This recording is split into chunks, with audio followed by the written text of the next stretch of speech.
स्वागत है आप सबका आपके चैनल एडवेंचर एकेडमी पर। आज मैं बात करने जा रहा हूं 29 जून यानी कि दिन सोमवार की महत्वपूर्ण करंट अफेयर के बारे में।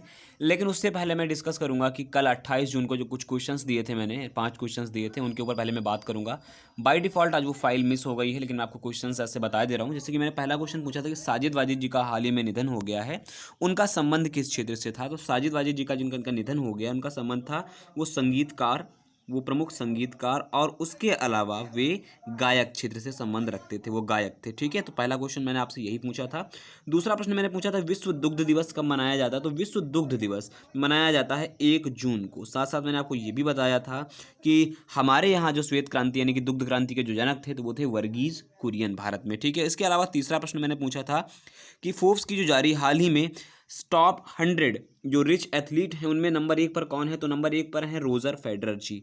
रोजर फेडरर जी नंबर 1 पर हैं धनवान की सूची में। ठीक है, आपको ये याद रखना है। इसके अलावा चौथा प्रश्न था कि विश्व तंबाकू निषेध दिवस यानी कि वर्ल्ड नो टबाकू डे कब मनाया गया। तो वो मनाया गया था 31 मई को। 31 मई को मनाया गया था वर्ल्ड नो टबाकू डे। और अंतिम प्रश्न यानी कि पांचवा प्रश्न मैंने आपसे पूछा था कि रवीश कुमार जी का हाल ही में जो नियुक्ति मिली है, वो कहाँ पर नियुक्ति मिली है। तो रवीश कुमार जी को बतौर राजदूत के रूप में, चूंकि विदेश मंत्रालय में कार्यरत थे अभी वर्तमान में भारत के, लेकिन अब क्या हुआ है, उन्हें फिनलैंड के क्या बना दिया गया, फिनलैंड के नए राजदूत यानी कि नए राजदूत के रूप में वो कार्यभार संभालेंगे फिनलैंड में, रवीश कुमार जी। तो रवीश कुमार जी अब वर्तमान में पदभार ग्रहण करेंगे फिनलैंड के राजदूत के बारे में। तो ये थे कुल टोटल 5 प्रश्न आपसे मैंने आपको कल बताए थे। अब डिस्कस करते हैं आज की प्रमुख करंट अफेयर के बारे में। तो चलिए शुरू करते हैं पहले प्रश्न से। पहला प्रश्न हमारा है कि 1 जून 2020 में डॉक्टर यानी कि ये आपका जो पहला प्रश्न है, जून 2020 में डॉक्टर हरि सिंह गौर विश्वविद्यालय, ये सागर मध्य प्रदेश का एक विश्वविद्यालय है,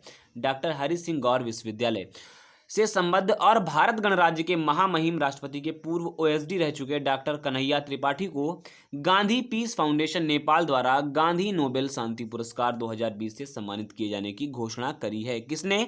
नेपाल के गांधी पीस फाउंडेशन ने गांधी नोबेल शांति पुरस्कार 2020 किसे चुना है?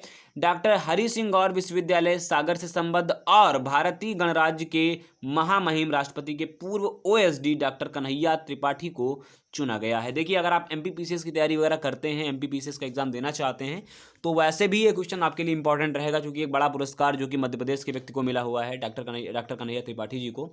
इसके अलावा अगर मैं बात करूं तो यह पुरस्कार उनके महात्मा गांधी और विश्व शांति पर किए गए महत्वपूर्ण कार्यों के लिए दिया गया है त्रिपाठी जी को।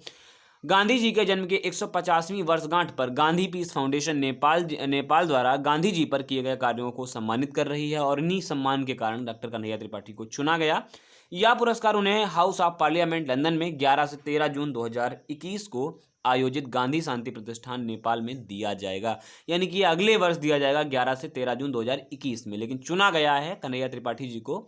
तो ये बात आपको याद रखिएगा। इनका संबंध राज्य कौन सा है और किस विश्वविद्यालय से संबंध वर्तमान में रखते हैं? डॉक्टर हरि सिंह गौर विश्वविद्यालय सागर मध्य प्रदेश। ठीक है, और कौन देगा? तो नेपाल का गांधी पीस फाउंडेशन देगा। ठीक है, तो ये था पहला प्रश्न। दूसरा प्रश्न है कि 25 जून 2020 को केंद्रीय पेट्रोलियम व प्राकृतिक गैस और इस्पात मंत्री धर्मेंद्र प्रधान ने उड़ीसा के मुख्यमंत्री नवीन पटनायक के साथ वीडियो कॉन्फ्रेंसिंग के साथ पारादीप, उड़ीसा के पारादीप में इंडियन ऑयल द्वारा स्थापित उत्पाद अनुप्रयोग और विकास केंद्र का एक उद्घाटन किया है। एक केंद्र है जो कि उत्पाद अनुप्रयोग और डेवलप के क्षेत्र में काम करेगा, यानी विकास के क्षेत्र में काम करेगा, और इसी को वीडियो कॉन्फ्रेंसिंग के माध्यम से इसका उद्घाटन किया गया है। यह तकनीकी क्या करेगी? केंद्र ग्राहकों और नए निवेशकों की जरूरतों को पूरा करने के लिए 50 नवीनतम परिष्कृत प्लास्टिक परीक्षण और प्रसंस्करण उपकरणों से लैस होगा। यानी कि मैंने बोला ना कि डेवलप एक तरीके का केंद्र होगा जो कि अन्य जरूरतों को पूरा कर सकेगा। ठीक है, तो आपको ये याद रखना है कि उड़ीसा के पारादीप में इंडियन ऑयल द्वारा इसे स्थापित किया गया है। ठीक है,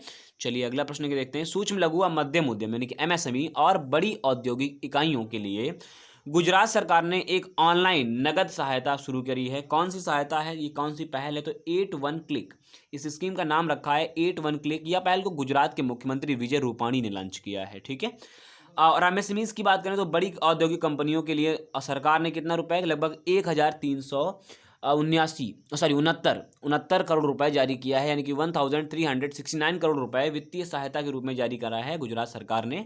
और योजना का नाम है 8 क्लिक, ये योजना है। आप इतनी बात याद रखिएगा कि ये क्या करेगी? एमएसएमईज और जो बड़ी औद्योगिक इकाइयां हैं वस्त्र उद्योग को सहित शामिल किया गया है, उनके लिए एक सहायता राशि जारी की जाएगी, जो कि अभी कोविड-19 के कारण हर धंधा चौपट हुआ है, हर धंधे में कहीं ना कहीं कमी आई है।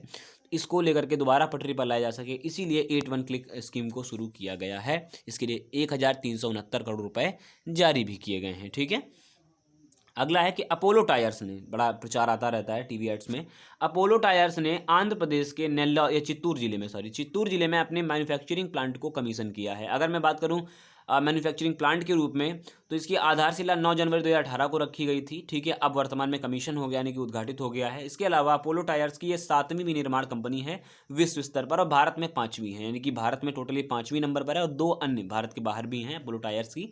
तो ये आपको याद रखना है कि आंध्र प्रदेश के चित्तूर में इसका उद्घाटन किया गया है। ठीक है, और 9 जनवरी 2018 को, यानी लगभग 1 से 1.5 वर्ष पहले इसकी नींव रखी गई थी, 9 जनवरी 2018 को। तो अपोलो टायर्स के बारे में आप याद रखिएगा कहाँ पर अपना मैन्युफैक्चरिंग प्लांट को कमीशन किया है, तो चित्तूर डिस्ट्रिक्ट में आंध्र प्रदेश के कमीशन किया है। अगला प्रश्न है, गृह मंत्रालय ने दिल्ली हेतु घोषणा करी कि दिल्ली में अब ये आपका सीरोलॉजिकल सर्वे कराया जाएगा। तो serological survey national centre for disease control यानी कि NCDC और दिल्ली सरकार द्वारा संयुक्त रूप से किया जाएगा।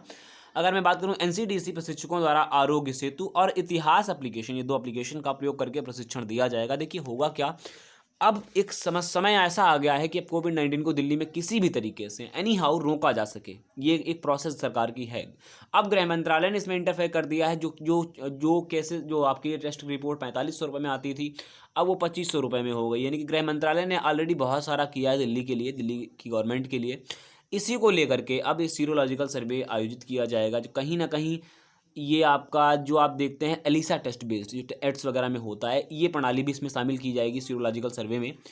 तो किसी भी तरीके से इसे कम किया जा सके कोविड-19 के केसेस को, यही एक प्रमुख विषय रखा गया है। अंतिम प्रश्न है कि 1987 के भारतीय प्रशासनिक बैच, यानी कि 1987 बैच की IAS अधिकारी विनी महाजन को पंजाब की पहली महिला मुख्य सचिव बनाया गया है, या बनी है।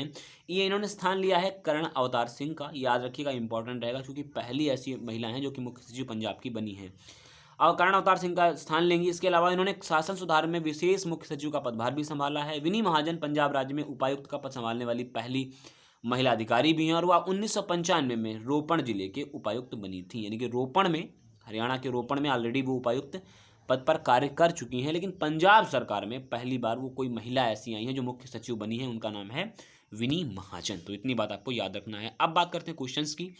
तो MSME आकार के उद्यमों का दिवस कब मनाया गया, यानी कि सूक्ष्म लघु व मध्यम आकार के उद्यमों के लिए दिवस कब मनाया गया? 26, 25 या फिर 20 या फिर 27 जून को, इनमें से एक उत्तर है, बताइएगा। आगे देखें, 25 जून 2020 को किसने भारतीय रेड क्रॉस सोसाइटी के E-ब्लड सर्विसेज मोबाइल एप्लीकेशन का शुभारंभ किया है? डॉक्टर हर्षवर्धन जी ने, या फिर स्मृति ईरानी जी ने, या फिर पीयूष गोयल जी ने, या फिर अमित शाह जी ने? इनमें से किसने किया है? ठीक है, आप बताइएगा। E-ब्लड सर्विस मोबाइल एप्लीकेशन का उद्घाटन निम्नलिखित में से कौन सा भारतीय नौसेना जहाज मिशन सागर का एक हिस्सा है? तो INS केसरी, विक्रांत, विराट या फिर INS चक्र, कौन इसका हिस्सा रहा है मिशन सागर के लिए? मिशन सागर के लिए मैं बता दूं, हिंद महासागर में जो कुछ देश ऐसे हैं जहां पर दवाइयां जैसी व्यवस्था को पहुंचाना है, उनमें से INS को यूज़ किए गए थे, यानी इंडियन नेवी शिप यूज़ किए गए थे। तो कौन सा INS था, ये आप बताइएगा। ठीक है, अगला प्रश्न है जो बहुत इंपॉर्टेंट आपके लिए रहेगा कि 22 जून 2020 को केंद्रीय सूचना एवं प्रसारण मंत्री प्रकाश जावड़ेकर ने कांस फिल्म फेस्टिवल में वर्चुअल इंडिया पवेलियन का उद्घाटन किया। पहली बात तो आपको यही याद रखना कि वर्चुअल इंडिया पवेलियन का उद्घाटन कहाँ किया गया? तो कांस फिल्म फेस्टिवल में।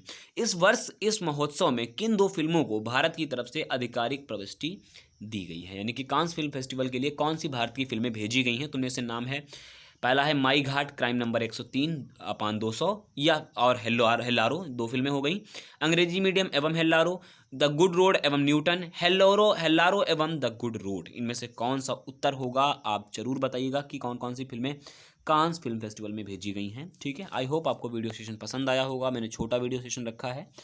वीडियो अगर अच्छा लगता है तो लाइक करें, शेयर करें, कमेंट करें, और वीडियो पाने के लिए हमारे चैनल को सब्सक्राइब कर लें। बने रहें हमारे साथ। नमस्कार।